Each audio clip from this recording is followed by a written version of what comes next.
People live their lives as prisoners of unexamined definitions of what is real.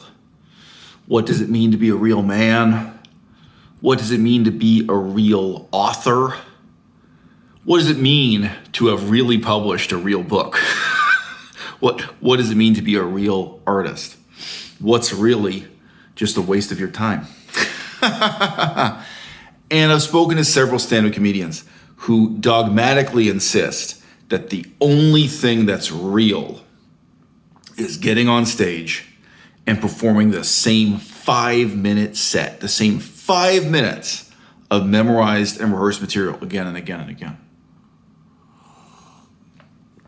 Religions are very different in theory, and yet remarkably similar in practice. They present different ideologies relying on the same mechanisms because the mechanisms exploit the weaknesses of human nature. Why is it that Irish Catholics and Japanese Buddhists alike relied on the repetition of a memorized, recited text while walking back and forth? Why is it that forcing people to memorize and recite the same few minutes of text again and again has proven to be so effective for religions as different as Buddhism and Islam? So effective in reducing a man to be something much more like a machine. Stand-up comedians drive themselves crazy with this stuff. They drive themselves to the brink of insanity. And so they have to justify this behavior. They have to justify doing 4 gigs a week, 8 gigs a week, 12 gigs a week. 12 different venues reciting exactly the same 5 minutes of material again and again. Sometimes for months, but sometimes for years. I have seen stand-up comedians who are doing the same 5 minutes of material for 10 years. I couldn't believe it when I saw it myself.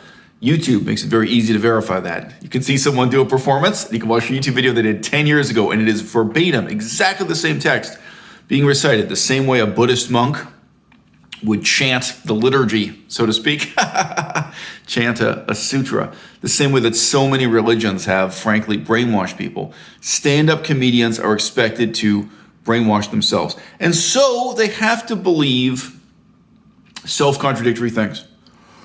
The same comedians who will tell you, oh, the only thing that matters is how many views you've got on YouTube. The only thing that matters when you talk to a booking agent, a new era talent agents are kind of dead, entertainment lawyers are kind of dead, but the people who are gatekeepers today, the only thing that matters is how much of an audience or a following have you built up on YouTube. The same stand-up comedians who say this to me will turn around and say, why are you obsessing over YouTube, man?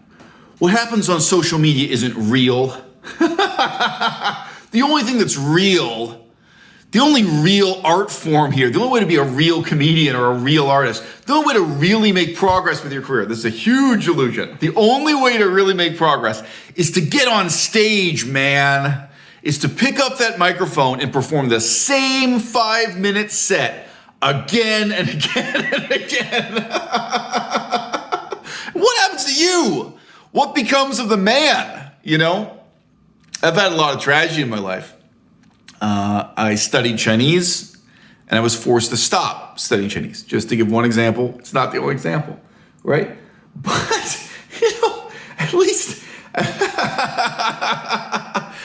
I went through some kind of process of learning and personal development, you know.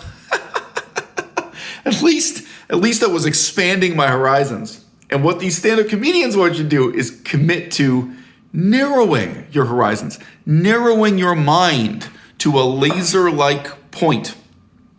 Again, very much like these cults, these religious traditions that want you to chant the same memorized set of words again and again and again. You know, stand-up comedians feel a kind of religious commitment to that ritual. And so they will travel from town to town at their own expense. They will do gigs unpaid, or they will do live gigs. They will be paid less than the price of the gasoline they drove to get there, less than the price of the parking spot, certainly less than the price of the hotel plus transportation plus parking.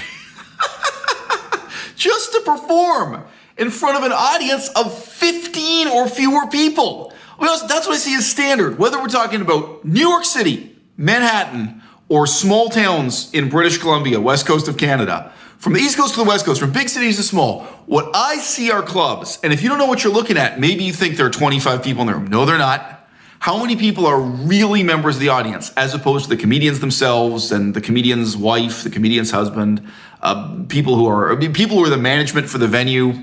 You know, sometimes the waitresses and so on, they have they have boyfriends and girlfriends there too.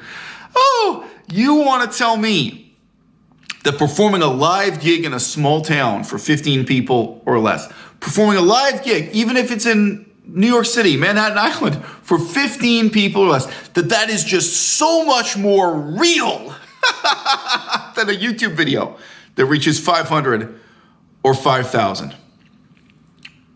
We live our lives as prisoners of an unexamined definition of authenticity, of what it means to be real. A real man, a real intellectual, a real creative artist, a real comedian.